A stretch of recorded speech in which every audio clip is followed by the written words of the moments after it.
and you can write this down, the most important Et vous pursuit pouvez in noter life ceci. La poursuite la plus importante dans la vie, c'est d'être célibataire. totally single. Totalement célibataire. Dites-le avec moi. Encore une fois, à voix haute. La chose la plus importante dans la vie, c'est d'être totalement célibataire. Répétez-le encore. La chose la plus importante dans la vie, c'est d'être totalement célibataire. Je sais que vous n'y croyez pas encore, mais je vais vous le prouver avant que nous partions d'ici. Numéro 2. Le célibat est le fondement de toutes les relations. Dites-le avec moi. Le célibat est le fondement de toutes les relations. Et cela inclut la relation entre vous et votre patron, entre l'élève et l'enseignant, entre les parents et les enfants, entre les citoyens et les dirigeants, entre amis, collègues, et bien sûr dans les relations plus intimes comme le mariage. Votre célibat est le fondement de toutes ces relations. La manière dont vous vous entendez au travail dépend entièrement de votre célibat. Numéro 3. Le célibat détermine la qualité de vos relations, qu'elles soient personnelles, sociales ou professionnelles. Prenez cela à cœur, s'il vous plaît. Si vous avez des problèmes à votre travail, des difficultés à vous entendre avec les gens, c'est un problème de célibat. Si vous êtes toujours en tension avec vos collègues, que vous êtes plombier, policier, employé d'hôtel ou peu importe votre métier, si vous avez toujours des conflits, du stress, des relations tendues, c'est un signe que vous souffrez d'un problème de célibat. Si vous avez des problèmes personnels avec votre conjoint, c'est un signe que vous et votre conjoint luttez peut-être tous deux avec un problème de célibat. Je veux le prouver ce soir à partir de faits fondés sur les Écritures. Commençons par ce concept. La relation la plus importante dans la vie n'est pas la relation interpersonnelle. La plupart d'entre nous se concentrent beaucoup trop sur le fait de bien s'entendre avec les autres. C'est d'ailleurs pour cela qu'il existe des bars pour célibataires, des soirées pour célibataires, des croisières pour célibataires. Tout le monde essaye d'aller dans ces lieux pour rencontrer quelqu'un, pour se connecter à quelqu'un. Mais je veux vous suggérer que ce n'est pas votre priorité. Votre relation la plus importante n'est pas interpersonnelle, mais intrapersonnelle. La première et la plus importante relation que vous devez développer n'est pas avec les autres, mais avec vous-même. C'est ce qu'on appelle une relation intrapersonnelle. Et pourquoi est-ce si important? Parce que la personne la plus importante que vous devriez chercher à connaître, ce ne sont pas les autres, mais vous-même. Et la majorité des gens sur cette planète savent très peu de choses sur la vérité concernant leur propre personne. Nous portons les images des autres. Nous vivons selon les attentes des autres. Nous laissons la société nous façonner. Et au lieu d'avoir une autoconscience, nous avons une autre conscience, c'est-à-dire une image que les autres veulent que nous ayons. Et ce troisième point est essentiel. La connaissance de soi est la clé de toutes les relations. Connaître vos forces est important, mais connaître vos faiblesses l'est tout autant. Vous devez savoir où vous êtes faible, car si vous ignorez vos faiblesses, elles deviendront un obstacle dans toutes vos relations. Vous devez savoir ce que vous devez gérer en vous-même. Beaucoup d'entre nous savent certaines choses sur eux-mêmes, mais les nient. Nous disons parfois que quelqu'un nous a poussés à agir d'une certaine manière, alors qu'en réalité, nous avons choisi de le faire à cause de nos propres tendances. Et ces tendances, nous devons apprendre à les gérer. Nous devons faire attention à ne pas blâmer les autres pour nos propres comportements. Point numéro 4. La personne la plus importante à aimer, ce ne sont pas les autres, c'est vous-même. S'il y a un point essentiel ce soir, c'est bien celui-ci. La personne la plus importante à aimer, c'est vous-même. Dites-le avec moi. La personne la plus importante à aimer, c'est moi-même. Encore une fois, la personne la plus importante à aimer, c'est qui? Moi-même. Je veux aussi vous le prouver ce soir, car c'est une des causes principales de votre stress. Nous parlons souvent d'aimer notre prochain, et nous citons même mal les Écritures à ce sujet. Regardons ensemble un passage d'où vient cette idée. Jésus fut un jour interrogé par quelqu'un, et c'est une question très importante. Pour bien la comprendre, il faut savoir qui posait la question. C'était un pharisien, un chef religieux de cette époque. Les pharisiens étaient formés dans toutes les lois de Moïse et des prophètes. Il y avait 669 lois à suivre. Notez cela. 669. Les pharisiens s'efforçaient d'obéir à chacune d'elles. Ils étudiaient tout l'Ancien Testament, surtout les 5 premiers livres appelés le Pentateuque, les livres de Moïse, et ils en extrayaient chaque loi ou commandement possible afin d'être justes devant Dieu. Vous imaginez ? 669 lois à retenir et à appliquer. Pas étonnant qu'ils étaient frustrés. L'un d'entre eux vint donc vers Jésus et lui posa une question très importante. Une question que vous et moi aurions sans doute posée aussi. Il disait en substance, « J'ai grandi dans une maison juive. J'ai étudié la théologie. Je suis pharisien et j'essaie de suivre ces lois depuis plus de 50 ans. Jésus, toi qui sembles si sage, dis-moi, parmi toutes ces 669 lois, laquelle est la plus grande? Autrement dit, si je devais en garder une seule, laquelle serait la plus importante devant Dieu? » C'était une excellente question, parce que 669, c'est vraiment trop à retenir, sans parler de les appliquer. Alors il lui dit, « Peux-tu simplifier? Résume-moi tout cela. Quelle est la principale ?» Et la réponse de Jésus les a bouleversés. Il n'a pas dit « Ne commets pas d'adultère, ne vole pas, ne mense pas, ne jure pas, n'adore pas d'autres dieux. » Non, il a simplement dit, open quote, « La loi la plus importante, c'est d'aimer le Seigneur, ton Dieu, de tout ton cœur, de toute ton âme et de toute ta pensée. » Close quote. Mais ensuite, Jésus fit quelque chose que l'homme n'avait pas demandé. Il avait posé une seule question. Mais Jésus donna 2 réponses. Pourquoi? Parce qu'on ne pouvait pas répondre à cette question avec une seule réponse. Elle exigeait 2 réponses. Et voici ce qu'il ajouta. Open quote. « Tu aimeras le Seigneur ton Dieu de tout ton cœur, de toute ton âme, de toute ta force et de toute ta pensée. » Puis il dit, « Et le second commandement lui est semblable. » Close quote. L'homme n'avait pourtant demandé qu'un seul commandement, mais Jésus ajouta le second, car les 2 sont inséparables. Beaucoup d'entre nous trouvent facile de dire qu'ils aiment Dieu. Nous chantons, nous adorons, nous disons « Je t'aime, Seigneur ». Nous allons fidèlement à l'église, aux réunions de prière, aux activités spirituelles, et Dieu dit « C'est bien, mais qu'en est-il de la deuxième partie ?» Il dit, open quote, « Le second commandement est semblable au premier. » Close quote.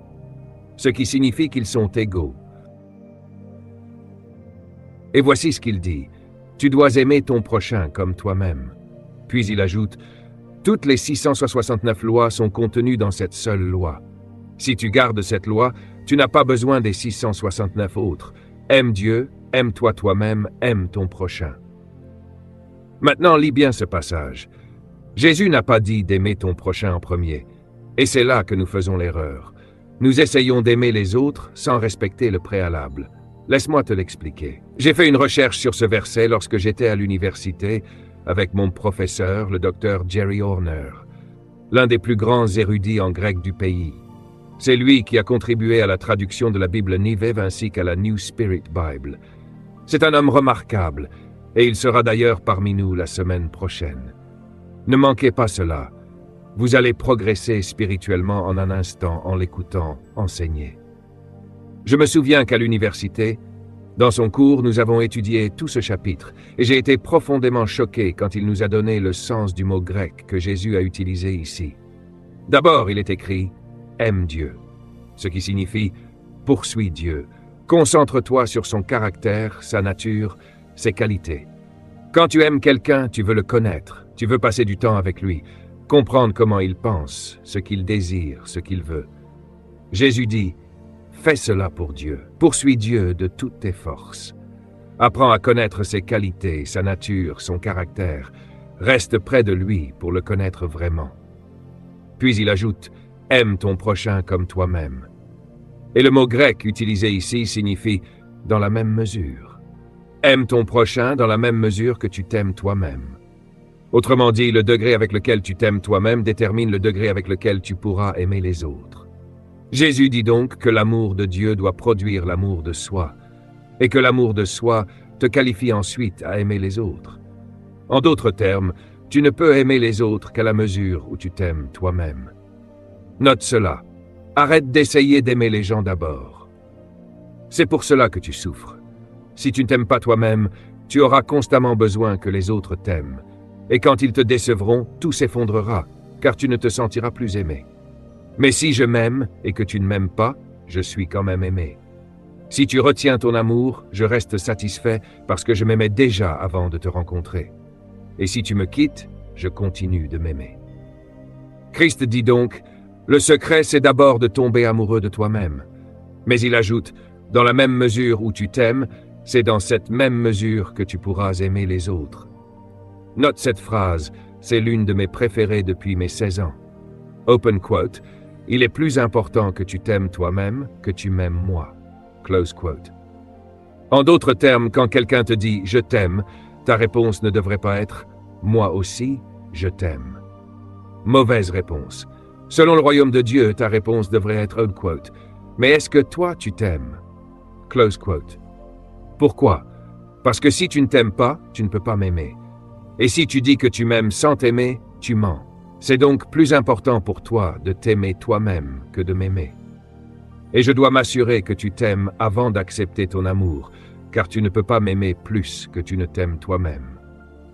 Alors, tu ferais mieux de t'aimer beaucoup. Vous me suivez? C'est pour cela que nous avons tant de mal dans nos relations.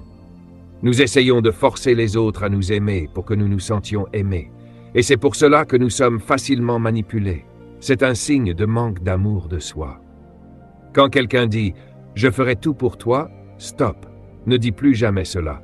C'est justement pour cette raison que certaines de vos relations n'ont pas marché, parce que vous y êtes entrés en cherchant de l'amour. Et quand on cherche de l'amour, l'autre peut vous contrôler totalement, car il sait qu'il peut vous le retirer à tout moment. La solitude est une manifestation de manque d'amour de soi. Je vais te le dire autrement. Note ceci, 7 clés de l'amour de soi. C'est un enseignement puissant directement venu du ciel. Écris cela. 1. L'amour de soi est le résultat de la découverte de soi. Je pourrais enseigner tout un séminaire rien que sur ce point. Tu dois d'abord te découvrir toi-même, sinon tu ne pourras jamais t'aimer. 2. L'amour de soi vient de la connaissance de ta source. Tu dois savoir d'où tu viens. Tu ne peux pas t'aimer si tu ignores ton origine, car ta source détermine ta valeur. Si je prends une pierre et que je la coupe en deux, que devient-elle? Toujours une pierre. Si je la recoupe, elle reste une pierre. Autrement dit, peu importe comment tu la divises, elle garde sa nature. Mais si je prends un diamant et que je le coupe en deux, qu'ai-je? 2 diamants. Si je le coupe encore, j'en ai 4. Il garde toujours sa valeur. Ainsi, si tu ignores ta source, tu ignores ta valeur. 3. L'amour de soi vient de la conscience de ta valeur. Tu ne peux pas te donner de la valeur si tu ne sais pas d'où tu viens. Et tu ne peux pas savoir d'où tu viens sans te découvrir et connaître ta source. Sinon, tu deviens dépendant de la valeur que les autres te donnent. C'est pour cela que tu as besoin qu'ils te valident sans cesse. Parfois, nous cherchons à nous donner de la valeur à travers les choses que nous possédons.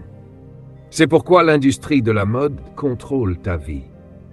Tu es fauché et déprimé parce que tu cherches à acheter des choses pour te sentir important, sans savoir combien tu vaux réellement. C'est pour cela que tu accumules les voitures de luxe, les vêtements de marque, les chaussures chères, ou que tu veux vivre dans certains quartiers. Tout cela provient d'un manque d'amour de soi. Tu cherches à te donner de la valeur parce que tu possèdes. Et quand tu perds ces choses, tu t'effondres. 4. L'amour de soi est le résultat de l'estime de soi. Le mot estime vient de estimer. Combien penses-tu valoir? Quelle est ton estimation de ta propre valeur?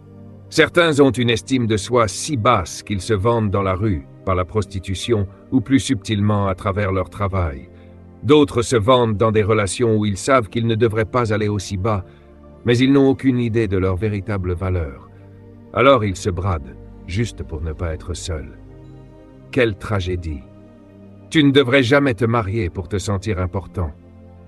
Oublie ça. Quand tu réalises combien tu vaux, tu tombes amoureux de toi-même. Je te donne un exemple. Si je te donne une bague en plastique sortie d'une boîte de biscuits et une autre bague en diamant de 10 000 $, laquelle aimerais-tu le plus? Laquelle surveillerais-tu le plus? Tu te fiches de la bague en plastique, mais la bague en diamant, tu la ranges dans un petit étui en cuir, dans un coffre-fort, parce qu'elle a de la valeur. C'est ça, l'estime de soi. Quand tu comprends ta valeur, tu te traites comme un diamant, pas comme du plastique.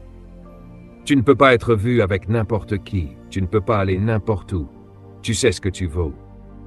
Voilà pourquoi Christ a dit, open quote, « L'amour le plus important sur terre, ce n'est pas l'amour pour ton prochain, c'est l'amour de toi-même. » Numéro 5, l'amour de soi est le résultat du concept de soi.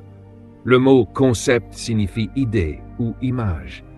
L'image que tu as de toi-même détermine la manière dont tu te traites, et cette image découle de la découverte de tes origines.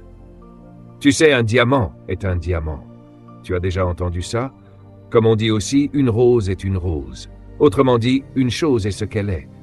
Ton image de toi ne vient donc pas des autres, mais pourtant, nous continuons à la leur emprunter. Oh, tu es beau aujourd'hui. Eh bien, écoute, je n'ai pas besoin que tu me dises que je suis beau. Je me le suis déjà dit ce matin avant de sortir. Et même si tu ne me le dis jamais, je sais que je suis beau parce que je suis à l'aise avec moi-même. C'est moi. Je m'aime. Tu comprends? C'est ça le concept de soi. Ne laisse pas les gens définir comment tu devrais te sentir à ton propre sujet. Tu es censé savoir qui tu es. Pendant que je me préparais ce soir, je me disais, Jésus-Christ n'aurait pas bien vécu avec la plupart d'entre nous. Il était tout le contraire de ce que mes parents m'ont appris, sur la même île où j'ai grandi. Il me disait, « Fils, ne parle jamais de toi. » Et je crois que cela vient du colonialisme britannique, où on nous enseignait que nous ne valions rien. Alors ma mère disait, « Arrête de parler de toi, garçon. Sois humble. » Ça peut sembler bien, mais c'est stupide. C'est ce qui cause une faible estime de soi. Quand ton enfant dit « Maman, je suis doué pour ça », et que tu lui réponds « Ne dis pas que tu es bon, arrête de te vanter. » Tu corriges ton enfant alors qu'il apprend à s'aimer. Et voilà que Jésus arrive. Il n'aurait pas bien vécu avec nous. Cet homme-là était centré sur lui-même, dans le bon sens. Il avait une image de lui si forte qu'elle en devenait irritante. Et c'est justement ce qui agaçait les pharisiens, qui souffraient de faible estime de soi. Ils le critiquaient sans cesse parce qu'il répétait ce mot « je ». Ma mère me disait « Ne dis jamais je ». Mais Jésus disait sans cesse « Je suis le pain de vie, je suis l'eau vive, je suis la porte, je suis le chemin, je suis la vérité, je suis la résurrection, je suis la lumière, je suis la vie. » Et on pourrait lui dire « Frère, tu dis beaucoup « je ». Et il répondrait « Oui, je le dis parce que je sais qui je suis. Je n'ai pas besoin de ton opinion pour me définir. » Voici ce qui m'a bouleversé chez Jésus, et j'ai noté cela à mes 18 ans. Il n'a jamais parlé négativement de lui-même. Alléluia. Deuxièmement, il n'a jamais accepté l'opinion des autres à son sujet. Quand tu as une image claire de toi, l'opinion ou la perception des autres ne t'atteignent pas. C'est une grande force de pouvoir dire « je suis ». Si tu ne sais pas qui tu es, les autres te diront qui tu devrais être. Et c'est là que le problème commence. Tu veux un signe de manque d'amour de soi? Quand quelqu'un ne peut pas faire du shopping sans emmener quelqu'un d'autre avec lui. Ah là là, je vais avoir des ennuis. Mais je le dis quand même. Tu dis, allons faire du shopping. Très bien, pas de souci. Mais quand tu essayes un vêtement, que tu aimes ce que tu portes, et que tu sors de la cabine pour demander « Qu'en penses-tu » et qu'elle te répond « Enlève ça », c'est stupide. Si tu l'aimes, porte-le. C'est ton corps. Oublie ce qu'elle pense. Dis-toi « J'aime ça et je m'aime ». C'est un signe d'amour de soi. Mais si tu t'habilles pour plaire aux autres, c'est un signe de haine de soi. J'ai vu des gens porter des choses que les autres trouvaient jolies, mais qui ne leur allaient pas du tout. Parfois, je disais à ma femme, elle ne sait pas regarder avant de sortir. Parce que certaines personnes ne s'habillent pas pour elles, mais pour impressionner les autres. C'est de la haine de soi. Numéro 6, l'amour de soi vient de l'identité personnelle. Quand tu sais qui tu es, tu tombes amoureux de toi-même. Numéro 7, l'amour de soi découle de la valeur que tu t'accordes. Si tu crois que tu as de la valeur, tu t'aimes naturellement. Comme un bijou, s'il est en diamant, il a de la valeur. S'il est en plastique, non. Ta découverte de ton identité détermine ton attitude envers toi-même, et cette attitude détermine le degré d'amour que tu as pour toi. Et cela, à son tour, détermine combien tu peux aimer les autres. C'est un message très important. Parce que nous posons souvent la mauvaise question, tu ne devrais jamais demander à quelqu'un « Est-ce que tu m'aimes ?» C'est la mauvaise question. La bonne, c'est « Est-ce que tu t'aimes ?» Et si la personne est surprise par cette question, pars vite, car cela veut dire qu'elle ne comprend même pas ce que tu veux dire. C'est pourquoi beaucoup de mariages échouent. Les gens se marient en cherchant l'amour. Mais on ne se marie pas pour chercher l'amour. On se marie parce qu'on s'aime déjà et qu'on veut partager cet amour avec quelqu'un d'autre. C'est tout. Tu ne cherches rien, tu l'as déjà. C'est essentiel.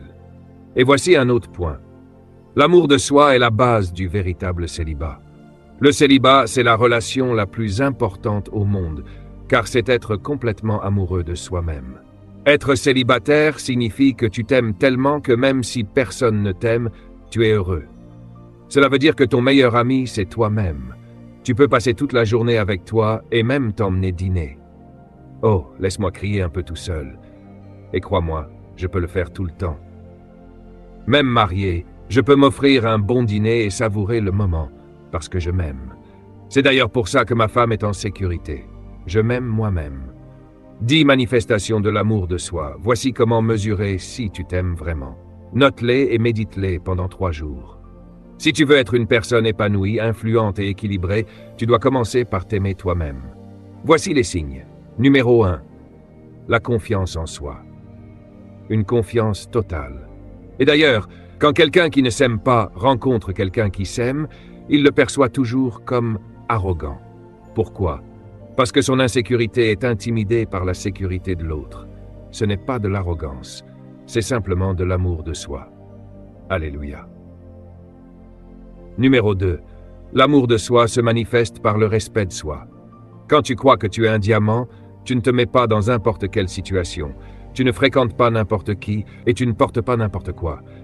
Le respect de soi est le signe de l'amour de soi. Si tu sors avec une blouse transparente et sans soutien-gorge, cela me dit tout de suite comment tu te perçois. Pas besoin de discours, je le vois. Oh, allez, applaudis quand même. Gloire à Dieu. Tu ne devrais pas te vendre si bon marché au monde entier en te donnant gratuitement à tout le monde. Quand tu fais cela, tu rabaisses ta propre valeur. C'est le signe que tu n'as aucun respect pour toi-même. Numéro 3. L'amour de soi se manifeste par l'assurance personnelle. Une personne assurée dégage une telle confiance qu'elle peut intimider les autres. Elle est audacieuse, confiante, sans peur.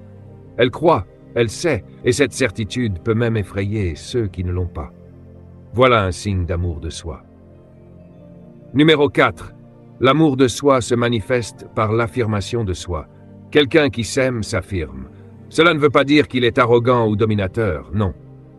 S'affirmer signifie simplement qu'il croit avoir quelque chose à offrir. Un conseil, une idée, une direction. Parfois il dira « Attends, tu ne sais pas trop ce que tu fais, laisse-moi t'aider ». Et certains verront cela comme de la prétention. Mais non, c'est simplement l'amour de soi en action. La confiance d'une personne qui sait ce qu'elle croit, qui sait en qui elle croit, et qui reconnaît qu'elle a quelque chose de précieux à partager. Numéro 5. L'amour de soi se manifeste par l'automotivation. Une personne qui s'aime est motivée de l'intérieur. Elle n'a pas besoin que quelqu'un la pousse pour avancer. Quand tu t'aimes, tu gères toi-même tes émotions. Tu décides chaque matin de ce que tu vas faire. Tu n'as pas besoin d'attendre qu'on te donne un emploi du temps. Tu construis le tien. Quand tu t'aimes, tu crois que ta vie est assez précieuse pour être planifiée et offerte au monde chaque jour. Numéro 6. L'amour de soi se manifeste par la valeur personnelle. Une personne qui s'aime place une valeur si élevée sur sa vie qu'elle ne descend pas au niveau des autres. Elle les élève jusqu'à elle. Elle accorde de la valeur à ce qui compte pour elle. Numéro 7. L'amour de soi se manifeste par le don de soi. C'est un point fondamental. Jésus a dit « Tu aimeras ton prochain comme toi-même ». Autrement dit, tu ne peux pas donner ce que tu n'as pas. L'amour de soi te donne la capacité de te donner aux autres sans rien attendre en retour. Je vais reformuler. Si je n'ai pas besoin que tu m'aimes pour t'aimer, alors ton manque d'amour envers moi ne change rien à ce que je ressens. Je m'aime. Je te rencontre. Je t'aime. Mais je n'ai pas besoin que tu m'aimes en retour, car je t'aimais déjà avant de te connaître. Et même si tu retiens ton amour, cela ne m'enlève rien, car mon amour ne dépend pas du tien. Je ne t'aime pas pour recevoir ton amour. Je t'aime parce que je déborde déjà d'amour pour moi-même. C'est pourquoi Jésus a pu mourir pour nous alors que nous lui tournions le dos et le maudissions. Parce que son amour n'était pas motivé par le besoin d'être aimé en retour. Il savait qu'il était si précieux que nous avions besoin de ce qu'il offrait et que notre acceptation ou notre rejet ne changeait rien à sa valeur. L'amour de soi permet de donner sans manipuler. Numéro 8. L'amour de soi, c'est l'auto-affirmation. Quand tu t'aimes, tu te dis à toi-même que tu t'aimes. Tu ne demandes pas « qu'en penses-tu » Non.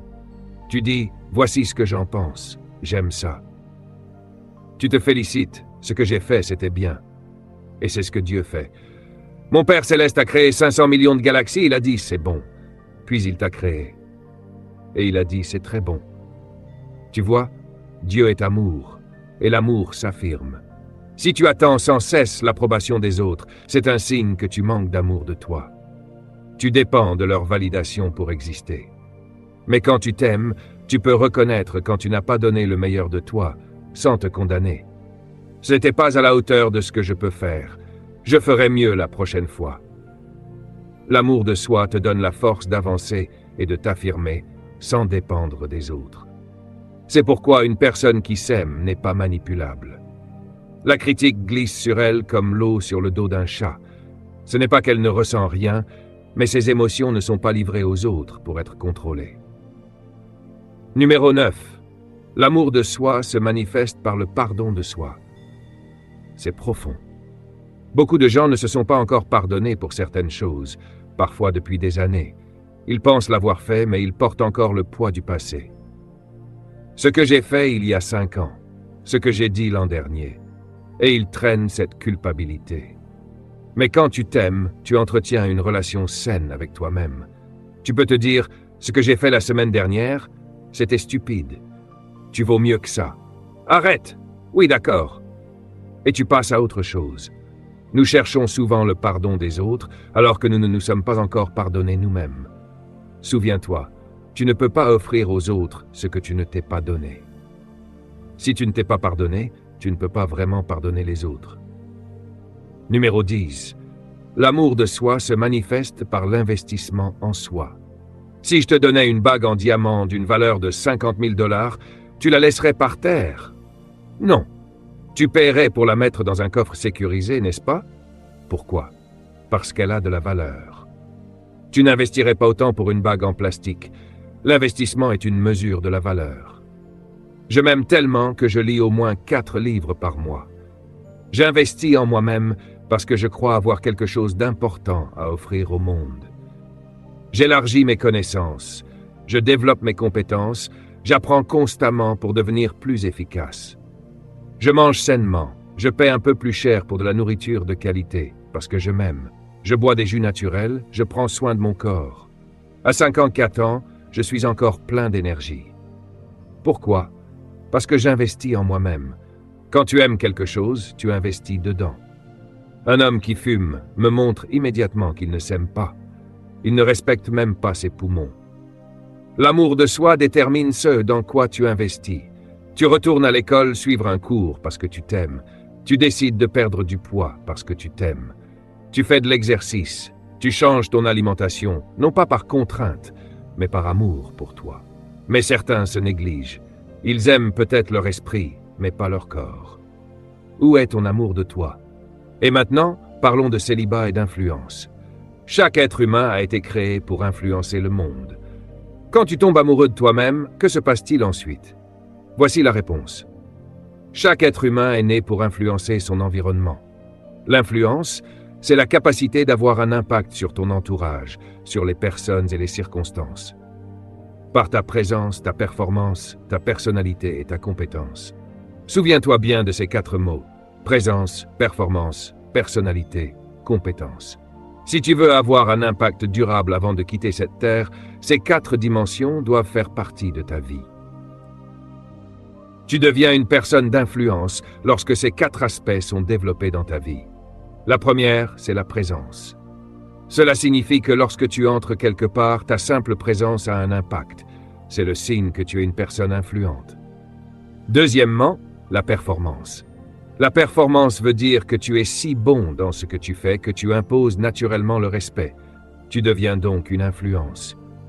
Quand Michael Jordan dit « Laissez-moi vous parler un peu de basketball », tout le monde se tait. Pourquoi? Parce qu'il a prouvé par ses performances qu'il maîtrise ce domaine. Il a donc de l'influence dans ce milieu. Troisièmement, la personnalité. La personnalité, c'est la manière dont tu te présentes. Ta façon de marcher, de saluer les gens, ton attitude, ton apparence, ton sourire, ta confiance, ta dignité. Tout cela crée une impression qui influence ton environnement. Et enfin, la compétence. Si tu rencontres quelqu'un qui a un doctorat en physique, immédiatement, cette personne a de l'influence. Quand tu obtiens un diplôme, tu gagnes en influence, parce que tu as pris le temps de devenir compétent dans un domaine. Voilà pourquoi on dit que la connaissance est une source d'influence. Plus tu apprends, plus ton influence grandit. La semaine dernière, j'étais avec T.D. Jakes, devant 5000 personnes. Hier encore, j'ai parlé à Atlanta avec Eddie Long, devant environ 7000 personnes. Tous deux m'ont invité, l'un à Washington, l'autre à Atlanta, parce qu'ils voulaient ce que j'avais à offrir, mon contenu. Ils m'ont fait venir de mon pays et m'ont payé pour partager ce que je sais. Et d'où me vient ce contenu? Des mêmes livres que toi, tu ne lis pas. Ils pensent que je suis intelligent, mais en réalité, pendant que tu regardes la télévision, moi je lis. Et cela depuis 39 ans. Tu peux passer 2 heures au téléphone à dire des choses inutiles et t'appauvrir intellectuellement. Ferme ton téléphone, prends un livre et lis un chapitre sur un sujet que tu ignores. Laisse ton esprit s'élargir et ta compétence croître. Certains parmi vous ont un emploi menacé. Mon conseil, anticipez. Commencez dès maintenant à développer des compétences dans d'autres domaines. Diversifiez votre savoir. Quelles sont tes compétences réelles? En quoi es-tu si bon que les autres te respectent pour cela? Qui appelle-t-on quand on a besoin d'un certain type d'aide? Voilà les signes de l'influence. L'influence s'acquiert avec le temps. Note bien ceci. L'influence se gagne avec le temps, par un engagement constant et une dévotion à un but, une conviction, une discipline ou une cause, au prix de l'autopréservation. Autrement dit, les gens t'observent. Ils voient les années d'investissement que tu consacres à te perfectionner. Prenons Nelson Mandela. Il était avocat, diplômé d'une université de Londres. De retour en Afrique du Sud, il s'est heurté à l'injustice raciale. Sa conviction était que tous les êtres humains sont égaux. Cette conviction l'a conduit en prison. Il était prêt à sacrifier sa sécurité personnelle pour sa cause. C'est ce prix payé qui lui a valu l'influence. Quand tu traverses l'enfer et que tu en ressors, les gens te respectent. Voilà pourquoi il est sorti de prison un lundi et devenu président le mardi. Pourquoi sommes-nous impressionnés par les médecins ou les avocats? Parce qu'ils ont consacré 10 à 15 ans à devenir compétents. Quand un médecin te dit « enlevez vos vêtements », tu obéis, parce que son expertise lui donne de l'influence. L'influence vient du prix payé et du temps investi pour maîtriser un domaine. Que fais-tu depuis assez longtemps pour que les autres te respectent et soient influencés par toi? Certains changent trop souvent d'emploi pour être reconnus comme experts. Ils deviennent des touche-à-tout, mais maîtres en rien. Or, il faut maîtriser quelque chose pour avoir de l'influence. Nous sommes ici cette semaine pour comprendre cela. Note maintenant cette vérité. L'influence produit le leadership. Cela peut être un agent d'entretien, un cuisinier, une vendeuse de parfums. Peu importe le métier, lorsqu'une personne est compétente, elle devient une leader dans son domaine. Le problème, c'est que beaucoup ne restent pas assez longtemps pour devenir compétents. L'influence crée des leaders. Deuxièmement, l'influence produit le succès personnel. Et chacun ici veut réussir. Je le sais. C'est pourquoi tu respires encore chaque matin, pour tenter une fois de plus de réussir. Voici le secret du succès. La clé de l'influence, c'est la valeur. Dis-le avec moi. La clé de l'influence, c'est la valeur. Si tu veux être influent, rends-toi précieux. Et troisième vérité. Si tu veux réussir, ne cherche pas le succès. Cherche à influencer. C'est l'influenceur qui attire les ressources. Hier soir, Larry King a interviewé un homme sans diplôme en commerce, Donald Trump. Il a commencé comme simple agent immobilier et est devenu un magnat de l'immobilier. Il a bâti une fortune de plusieurs milliards. Et pourquoi Larry King l'a-t-il invité? Parce qu'il a de l'influence. Pendant que 2 grandes banques s'effondraient et que la bourse chutait de 509 points, Larry King a appelé un agent immobilier pour lui demander son avis sur la situation mondiale. Pourquoi ? Parce que cet homme a passé des années à se bâtir une expertise. Il possède la moitié de New York et pourtant il continue à apprendre, à investir, à partager. Son influence lui a valu la reconnaissance. Et c'est cela que tu dois comprendre. L'influence attire les opportunités et les ressources. Cela nous amène au point numéro 4. Cherche à devenir une personne d'influence. Cherche à devenir une personne de valeur. Plus tu deviens précieux, plus ton influence grandit. Mais Pasteur Miles, comment devenir une personne de valeur? Je vais te le dire, c'est très important. La valeur est déterminée par l'importance que tu apportes à la vie. Retiens bien cela. Ta valeur dépend de ce que tu apportes à la vie. Moins tu apportes de valeur, moins tu es rémunéré. Moins tu apportes de valeur, moins tu es estimé. Souviens-toi, ton salaire représente la valeur que quelqu'un attribue à ta contribution. Si tu n'aimes pas ton salaire, ne demande pas plus d'argent. Ce n'est pas le bon problème. Tu dois produire plus de valeur. Rends-toi plus précieux. Cela peut vouloir dire retourner à l'école le soir pour obtenir un nouveau diplôme. Cela peut vouloir dire éteindre la télévision, arrêter de regarder des séries inutiles et investir ton temps dans l'acquisition de nouvelles connaissances qui te rendront plus utile à ton entreprise. Arrête de demander plus d'argent. L'argent est attiré par la valeur. Tu as déjà entendu cela. J'ai travaillé ici pendant 50 ans et ce consultant est venu 50 heures et il gagne 10 fois plus que moi. Il triche. Non, il ne triche pas. Tu es là depuis 50 ans, mais tu fais la même chose depuis 50 ans. Ta valeur n'a pas augmenté. Je te donne le secret pour devenir précieux. En tant que personne célibataire, si tu veux te marier, apporte de la valeur. Je ne veux pas d'un déficit, je veux un atout. Et tout commence par l'amour de soi, car l'amour de soi est le secret de la valeur. Note ceci, ta valeur est déterminée par ton niveau de signification. C'est crucial. Quelle est ton importance dans ta communauté? Cela détermine ta valeur. Un jour, l'administratrice de l'hôpital public principal de mon pays m'a appelé. Elle m'a dit « Nous voudrions que vous soyez le président du conseil de la fondation de l'hôpital. » J'ai répondu « Je suis très occupé. Je ne peux pas accepter une autre responsabilité. » Elle m'a dit « Nous ne voulons pas votre temps, juste votre nom. Si nous mettons votre nom sur le papier en tête, les gens donneront. Autrement dit, ma valeur seule pouvait ouvrir des portes. » La vraie question est donc, quelle valeur apportes-tu dans la vie des autres? Quand tu te maries, est-ce que ton partenaire s'élève grâce à toi ou descend-il? Ta valeur est déterminée par ta signification. Et comment devient-on significatif? Regarde cet homme. Il n'a jamais étudié le leadership ni le management. C'est un golfeur. Pourtant, il est devenu un leader mondial, générant plus de 300 millions de dollars par an simplement en associant son nom à des marques. Comment? Grâce à 4 clés: influence, compétence, performance et personnalité. Tiger Woods, personne ne joue comme lui.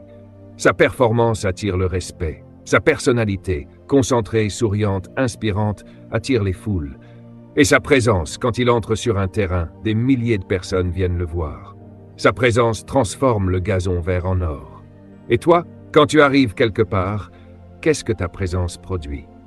Je dois conclure, mais laisse-moi au moins te donner le secret de la signification. Comment devenir significatif? 1. Tu as été créé pour dominer dans la vie, mais dans ton domaine de don. Ton influence découle de ton don. Si tu n'as pas encore découvert ton don, c'est pour cela que tu n'as pas d'influence. 2. Ton don existe pour résoudre un problème sur Terre. Tu es né avec un don pour répondre à un besoin. Si tu crois que tu es né juste pour travailler, payer des factures et mourir, c'est exactement ce qu'on fera pour toi. On t'enterrera et on t'oubliera. Mais je suis venu dire à 6,7 milliards de personnes que tu n'es pas un accident biologique. Tu es venu sur Terre pour accomplir quelque chose d'unique. La société, elle, ne veut pas que tu découvres ton don. Elle veut te garder dans les cases qu'elle a créées. C'est pourquoi toutes les grandes personnes d'influence sont anormales. Elles refusent de rentrer dans le moule.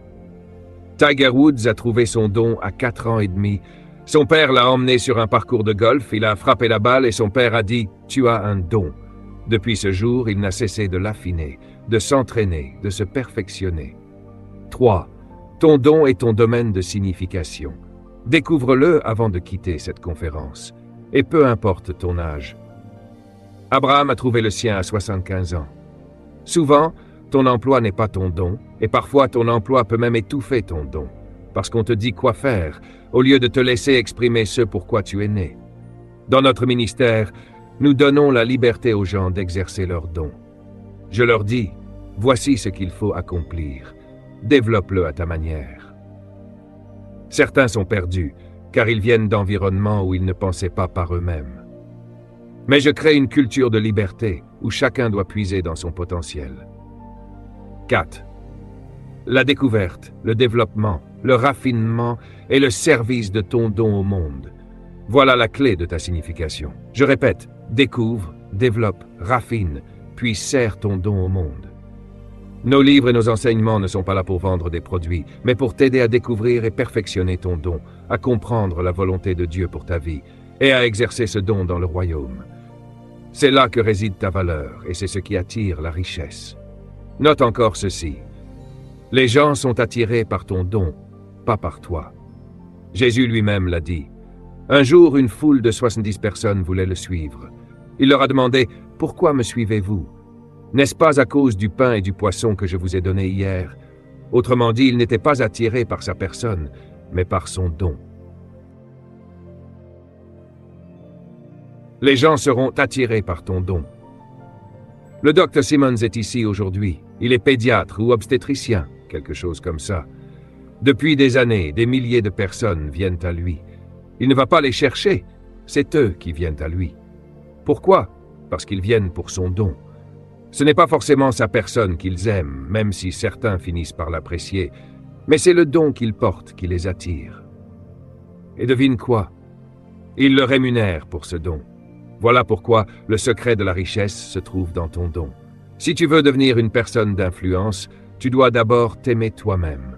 L'amour de soi te conduit à découvrir ton don. Et lorsque tu découvres ton don, tu deviens une personne de valeur. Ensuite, il faut le développer, le raffiner.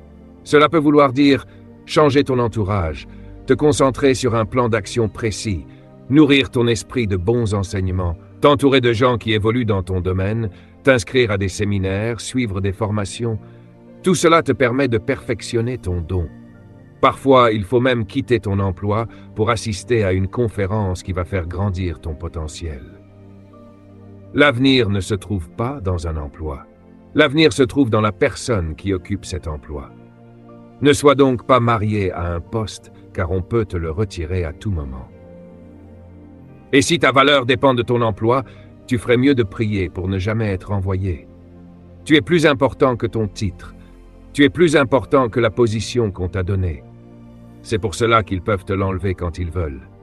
Ta véritable valeur doit venir de ce que tu es en Dieu. Découvre que tu as de la valeur. On peut t'enlever ton poste, mais on ne peut pas t'enlever ton don. Je pense par exemple à la pasteure Barbara. Je la connais depuis presque 30 ans. Dès le premier jour, elle m'a dit « Pasteur, je veux être dans l'hospitalité ». C'est une vraie passionnée. Elle a un don pour ça. Elle pourrait vendre de la glace à un Esquimau. Elle a ce don rare de faire aimer les gens, de créer une atmosphère accueillante. Certains peuples disent « Celui qui ne sait pas sourire ne devrait pas ouvrir de boutique ». Autrement dit, si tu n'as pas la personnalité qui convient, ne te lance pas dans ce domaine. Nous devons apprendre à apprécier les dons des autres, car c'est le don qui attire la richesse. Une fois que tu as trouvé ton don, tu ne manqueras jamais de ressources. Note ceci, ton don fait de toi une personne précieuse. C'est cela le cœur même du célibat. Arrête de chercher quelqu'un à épouser. Découvre-toi d'abord. Pose-toi ces questions. Qui suis-je? Que puis-je faire? Quel est mon don? Qu'ai-je à offrir au monde?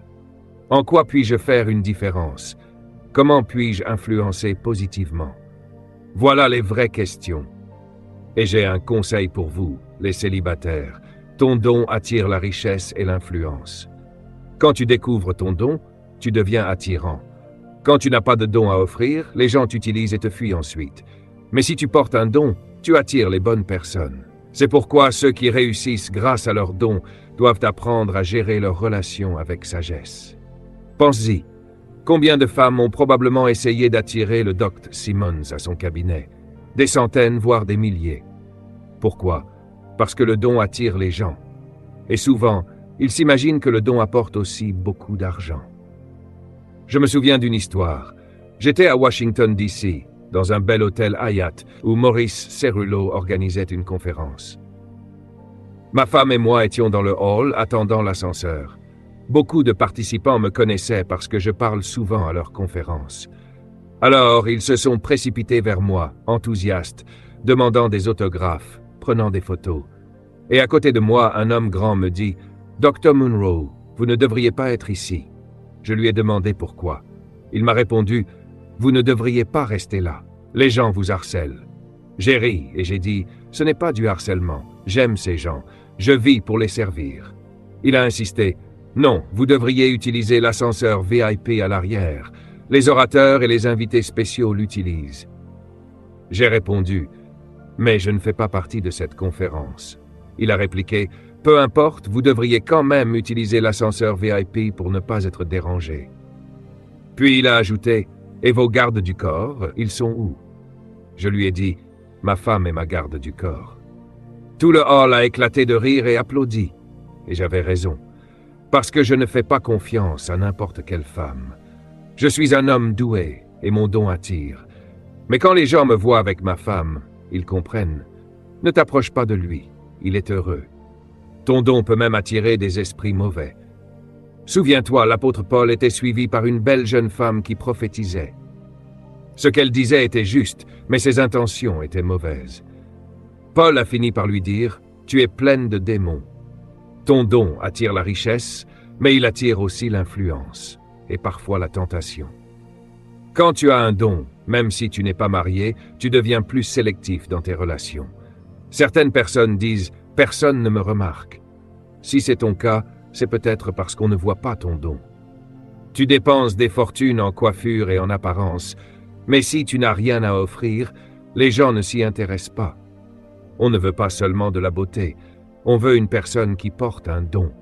Proverbe 18:16 dit « Le don d'un homme lui fait de la place et le met en présence des grands. » Ce n'est pas toi qu'il recherche, c'est ton don. Et quand tu marches dans ton don, tu seras conduit devant des personnes de valeur, des rois, des dirigeants, des gens d'influence. Si tu attires sans cesse des personnes sans vision, sans discipline ou destructrices, pose-toi la question, qu'est-ce que je projette? Quel genre de don suis-je en train de montrer au monde?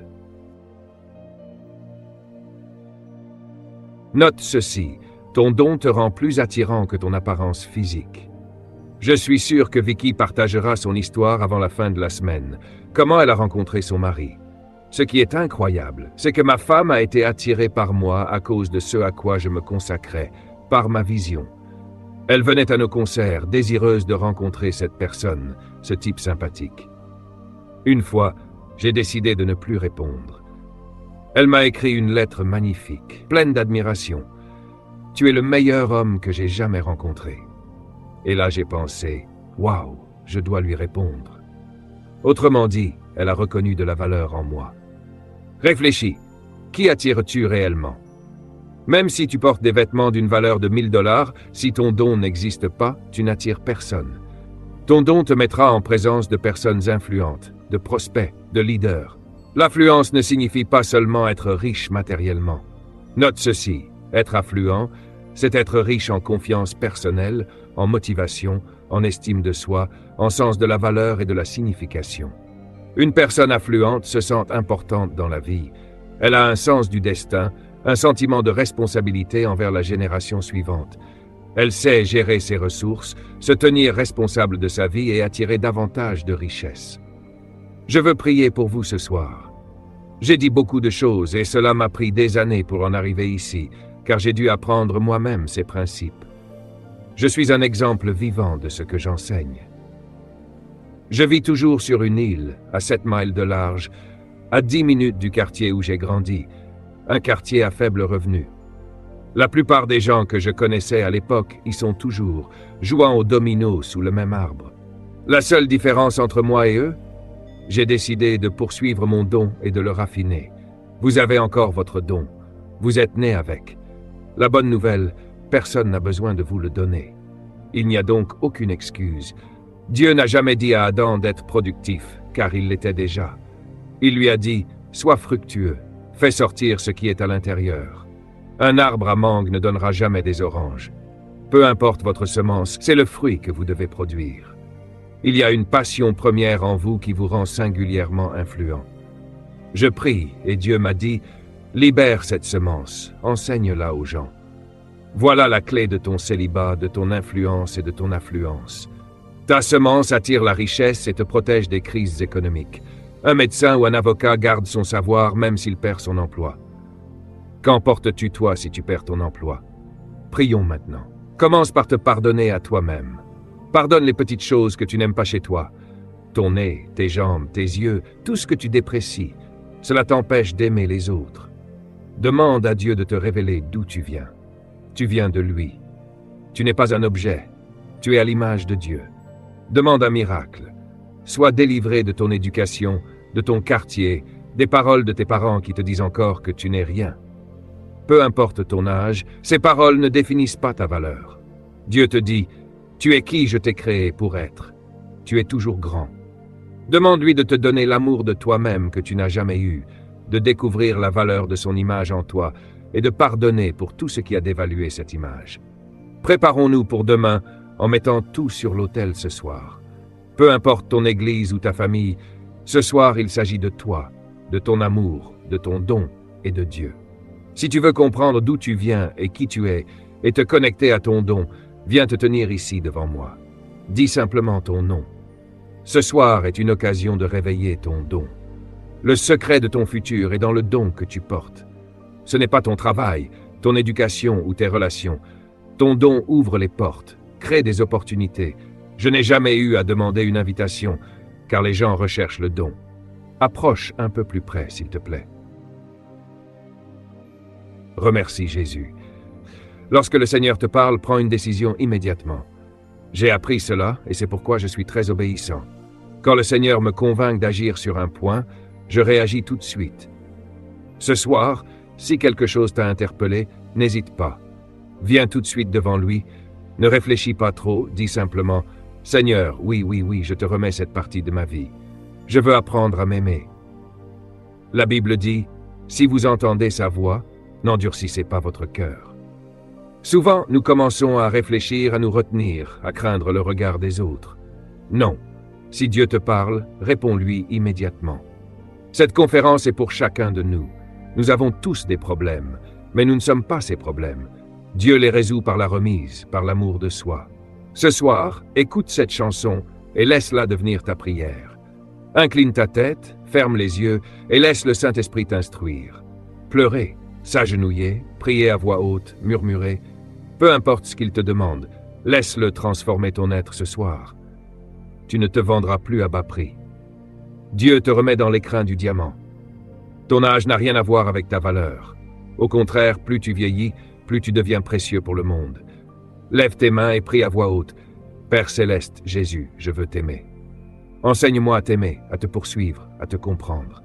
Je veux connaître ta nature et ton caractère. Montre-moi qui je suis réellement. Donne-moi la révélation de ma véritable identité. Je viens de toi, je porte ton image, j'ai ton essence, ton caractère et tes qualités. Je suis digne d'amour, je suis précieux, je suis important pour le monde. J'ai quelque chose à offrir. Je m'aime, car je t'aime. Et si je t'aime, je dois m'aimer moi-même et aimer toute autre image de toi. Pardonne-moi d'avoir dévalorisé ton image en me dévalorisant. Ce soir, je me repense. Je change ma pensée. Je suis important, je suis précieux, je suis spécial. Je suis une réponse, une solution. Je suis venu pour faire une différence. Je suis rempli d'amour et je m'aime. Je rejette toute pensée négative sur moi-même. Je renonce à toute parole négative sur moi. Ce soir, je suis nouveau, reconnecté à mon moi originel. Je suis à l'image de Dieu, une nouvelle création. Les choses anciennes sont passées. Je suis une nouvelle créature. Je me suis trouvé et je promets, à partir de ce jour, d'apprendre à m'aimer davantage. Maintenant, mets ta main droite sur ta tête et répète après moi. Père céleste, Fais jaillir le don que tu as en moi par l'imposition de tes mains. Réveille mon don, montre-le-moi, révèle-moi ce pourquoi je suis né, ce que je suis né pour accomplir et pour servir. Je déclare que mon don est activé maintenant au nom de Jésus. Seigneur, je te prie pour un miracle royal. Libère chacun de son passé oppressif, fais émerger ses idées, ses rêves et sa passion aujourd'hui. Sanctifie ce don, qu'il se manifeste et impacte leur génération. Rends vivants les vieux rêves et les rêves oubliés. Que ce soir marque le début d'un être humain célibataire, influent et affluent au nom de Jésus, et que le monde n'oublie jamais que nous avons existé. À toi toute la gloire pour ce nouveau commencement au nom de Jésus. Tout le monde criait Amen et louait Dieu pour ce nouveau commencement. Cela commence ce soir. En partant, prenez un engagement, participez à toutes les sessions. Certains n'avaient pas prévu d'être présents, mais ces quelques jours sont trop importants pour manquer cette couverture et cette bénédiction. Cela coûte cher, mais cela en vaut la peine. Quand je marche à travers la vallée de l'ombre de la mort, je ne crains véritable preuve de la présence du Saint-Esprit dans une vie et la puissance. Votre vie doit être contrôlée par ce qui est bénéfique. Ne pleurons jamais lorsque nous sommes confrontés à des défis. Nous nous tenons debout et regardons le diable droit dans les yeux et disons, quoi que tu fasses, je suis plus que vainqueur.